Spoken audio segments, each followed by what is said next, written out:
ఫస్ట్లో నువ్వంటే నాకు నచ్చేది కాదు. నీతో చాలా గొడవలు పెట్టుకున్నాను, నిన్ను తిట్టాను, నిన్ను అరిచాను కూడా.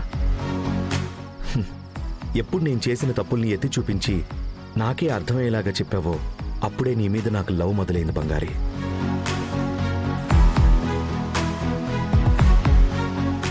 బంగారి, మనసులో ఉన్నది టక్కున చెప్పేసే మనిషిని నేను. ఈ విషయం ఒక్కటే చాలా డిలే చేశాను. నువ్వే అర్థం చేసుకుంటావు అనుకున్నాను. బట్ బంగారి, ఐ లవ్ యూ బంగారి. I love you so much.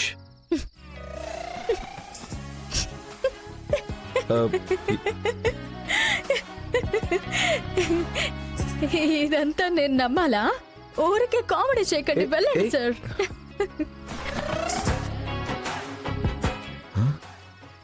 ఏంటి తను ఇంత సీరియస్గా చెప్తుంటే కూడా నమ్మట్లేదేంటి? ఈ రోజే డౌన్లోడ్ చేయండి, మీ ఫేవరెట్ షోస్ చూడండి.